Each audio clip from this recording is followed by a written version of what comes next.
Mengimbau kembali detik-detik sukalara bersama seorang insan yang dipanggil isteri. Terpandang olehku gelagat seorang kanak-kanak berambut panjang hingga ke punggungnya di suatu petang di sebuah taman permainan berhampiran kediamanku telah mengingatkan aku pada peristiwa lalu bertemu jodoh dengan isteriku. Ketika itu umurku baru mencapai 15 tahun dan telah menamatkan alam persekolahan dengan mendapat sijil rendah pelajaran tahap 4. Tahap yang tidak boleh menyambung persekolahanku. Sememangnya aku sedar bahawa aku sememangnya seorang yang malas belajar. Aku tinggal di bandar Johor Bahru bersama nenekku, manakala ibu bapaku tinggal di kampung. Ketika aku balik pada suatu hari ke kampung, aku telah terpandang seorang gadis berambut panjang berlalu pergi meninggalkan kawasan rumahku. Aku tertanya-tanya di hatiku, siapakah si gadis itu? Kerana sebelum ini, aku tidak pernah jumpa dan tahu ianya dari mana. Mengikut apa yang dikatakan oleh ibuku, bahawa gadis itu baru berpindah dari Pulau Bukum, Singapura, aku teringin sangat untuk bertemu dan berkenalan dengannya. Ianya terlalu sibuk dan masih belajar di sebuah sekolah menengah agama di sebuah pekan di Muar. Hanya ketika dia sedang menunggu bas ketika hendak bersekolah yang dapat aku bertemunya. Itu pun setelah puas aku membuat intipan. Saat itu, aku ambil kesempatan memberikannya secebis nota bertulisan dakwat merah yang mana menyatakan siapa diriku. Dia mengambil dan terus disimpannya di dalam beg sekolahnya. Semenjak itu, aku tidak pernah berhubung dan berjumpa dengannya, sehinggakan namanya pun aku tidak tahu. Hanya beberapa tahun kemudian, baru aku tahu gadis yang berambut panjang itu bernama Jamilah.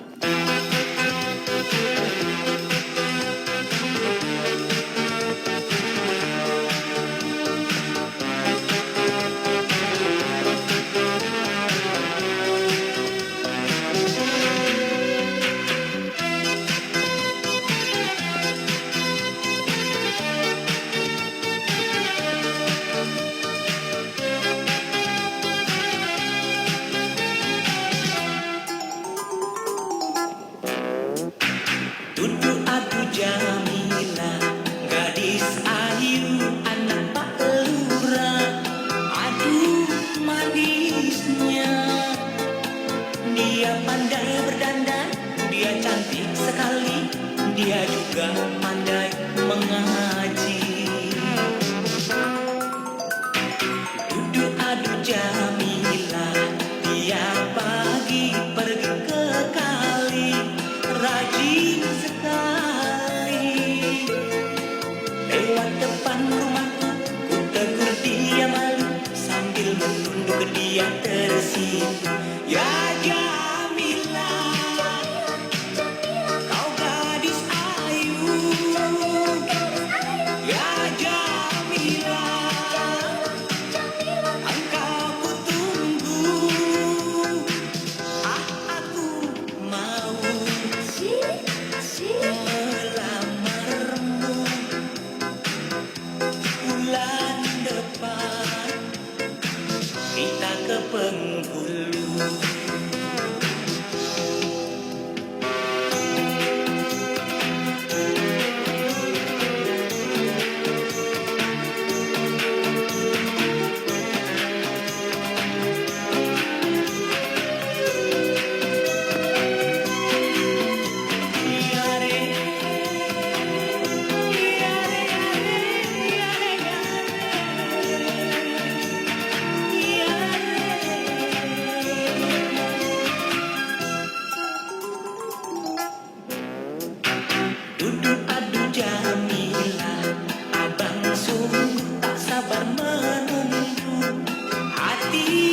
melamarmu. Bulan depan kita ke Bengkulu. Bulan depan kita ke Bengkulu. Jamila,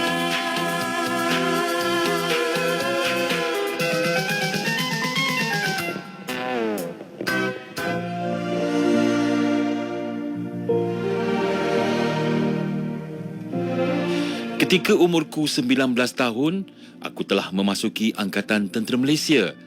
Setelah tamat latihan, aku telah dihantar ke Sarawak di Bandar Miri. Namun pada penghujung tahun 1974, aku telah mendapat berita yang mengatakan bahawa bapaku telah sakit tenat. Aku telah dibenarkan bercuti selama sebulan untuk balik melihat bapaku. Alhamdulillah, keadaan bapaku tidak berapa kritikal sangat dan masih boleh ke pekan berhampiran. Namun, aku masih belum melihat dan bertemu dengan gadis yang aku idamkan itu. Dalam perkiraanku bahawa gadis itu telah tamat belajar dan tentunya mempunyai buah hati di kampung itu. Ketika aku masih di kampung, aku telah didatangi seorang lelaki yang tidak pernah aku lihat dan juga mengenalinya. Ketika itu bapaku masih belum pulang dari pekan. Terpaksalah aku melayani sehingga bapaku pulang. Cutiku hanya berbaki beberapa hari lagi untuk aku kembali bertugas semula di Sarawak. Beberapa hari kemudian, aku telah disuruh oleh bapaku untuk ke Johor Bahru ke rumah abangku yang tinggal di Jalan Tarum. Aku tidak tahu kenapa aku disuruh pergi. Sehinggalah sampai ke rumahnya, orang telah ramai menungguku sejak dari pagi lagi. Dengan keadaan yang terpinga-pinga, aku telah disuruh duduk di hadapan seorang imam dan beberapa orang yang ada bersamanya. Hatiku sungguh berdebar dan takut apakah sebabnya aku berjumpa dengannya. Setelah bertanya kabar dan menerangkan apa yang bakal terjadi, barulah aku ketahui bahawa aku akan dinikahkan dengan seorang gadis yang tidak pernah aku kenal sebelum ini. Dengan perasaan terkejut dan terpinga-pinga, dapat juga aku melafazkan ijab kabulku dengan sekali lafaz. Setelah selesai bacaan doa dan jamuan yang telah abang dan kakakku sediakan, aku diberitahu yang aku akan bertemu dengan bakal isteriku pada keesokan harinya pada jam 1 tengah hari. Persandinganku dengan isteriku telah ditemani emak saudara sebelah isteriku yang sama-sama bertemu jodoh. Semasa persandingan, aku tidak berani untuk memandang atau menjeling untuk melihat siapakah gadis di sebelah aku ini. Adalah satu kejutan buatku nanti. Setelah selesai sahaja istiadat bersanding, aku terus balik ke rumah abangku yang tidak berapa jauh dari situ. Sebelah malamnya, barulah aku balik ke rumah isteriku dan dia terus mencium tanganku. Sungguh ku tak duga sama sekali bahawa isteriku ini adalah gadis yang pernah aku cuba menguratnya semasa di kampung dahulu. Ya Allah, inilah yang dikatakan jodoh dan satu kejutan yang kakakku bisikkan tadi. Alhamdulillah.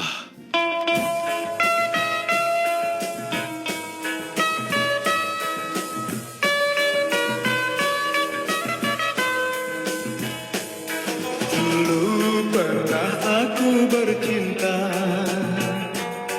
dengan gadis cantik rupawan. Sangat sukanya hendak berjumpa, selalu ada halangan. Dia rela, aku pun suka,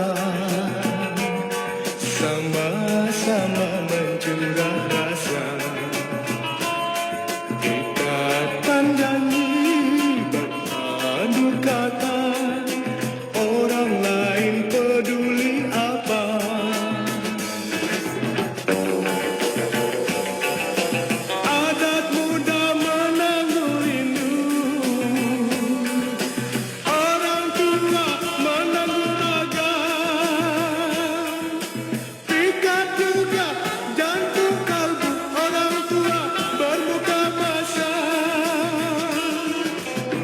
jelita pereda duka.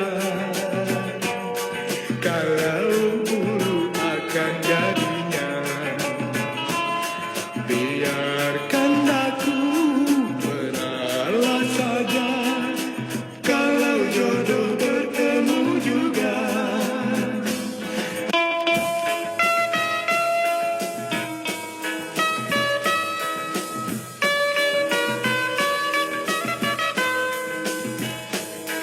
Dulu pernah aku bercinta dengan gadis cantik rupawan. Sangat sukarnya hendak berjumpa, selalu ada halangan. Biarlah aku pun suka, sama-sama mencurah rasa.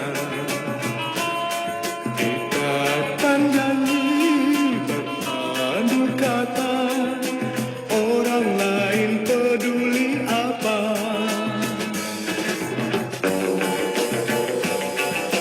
Adat muda menanggung rindu, orang tua menanggung ragam. Pikat juga jantung kalbu, orang tua bermuka basah. Duhai jelita pereda duka, kalau bulu akan jadinya, biarkan aku beralah saja. Kalau jodoh bertemu juga, kalau jodoh bertemu juga.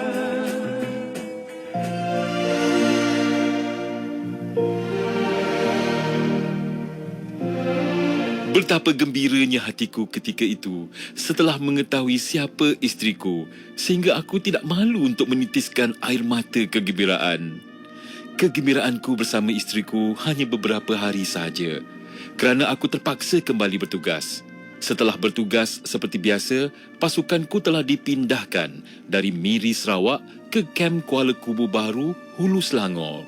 Pada tahun 1975, aku telah menyewa sebuah rumah di kawasan ini dan mengambil isteriku yang telah aku tinggalkan selama setahun yang lalu di Johor Bahru. Maka bermulalah kehidupan kami suami isteri. Segala kenangan manis dan lucu dengan kisah-kisah lama yang aku bangkitkan menambah keharmonian rumah tangga kami. Kebahagiaan hidup kami telah dikurniakan kehadiran cahaya mata seramai 8 orang yang mana kesemuanya lelaki. Aku bersyukur kehadrat ilahi dengan pemberiannya kerana semuanya sempurna. Kebahagiaan kami sekeluarga rupanya tidak sampai di situ sahaja. Setelah semua anak-anakku mendirikan rumah tangga dan meninggalkan aku dan isteriku, tinggallah kami berdua dan tidak lagi mendengar riuh rendah suara anak-anak yang menambahkan kesepian buat kami. Dengan memendam perasaan dan hati yang selalu kesunyian membuatkan isteriku jatuh sakit. Rupanya Allah lebih menyayangi isteriku daripada aku. Pada tanggal 7 September 2013, selepas solat subuh, isteriku telah menghembuskan nafas terakhirnya di sisiku. Aku redha dan berserah kepada Allah. Semoga rohnya ditempatkan di sisi orang yang soleha. Kini aku kesorangan setelah 5 tahun pemergian isteriku yang sangat-sangat aku kasihi. Dan aku sentiasa berdoa semoga ia bahagia di samping Allah dan dijauhkan dari siksaan. Kehidupan aku banyak ku habiskan di masjid berhampiran rumahku untuk dinantikan saat-saat kematianku pula. Sekian luahan rasa daripada seorang insan yang kesunyian dan keseorangan, walaupun dikelilingi cucu-cucuku yang seramai 30 orang, namun tak sama dengan kenangan bersama isteriku.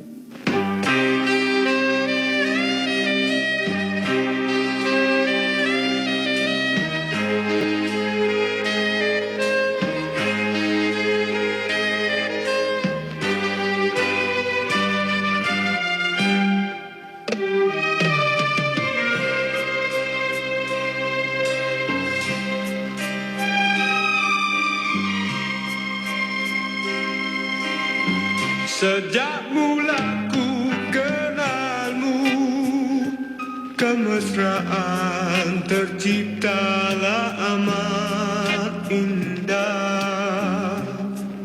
Kedua tangan menatang mesra, gurauanmu terdengar. Duhai kasihku yang ku sayang, bayanganmu sering menjelma lagi, menghilang tanpa sepatah kata. Hatiku terkecewa, tanpamu ku sepi. Kau sinar hidupku, bersemadi di jiwaku. Penawar di hatiku yang luka, namamu abadi terukir di bibirku. Aku sabar menunggumu, tiada jua kau menghampiri diriku, sehingga bunga gugur ke bumi. Terkulai layu sepi.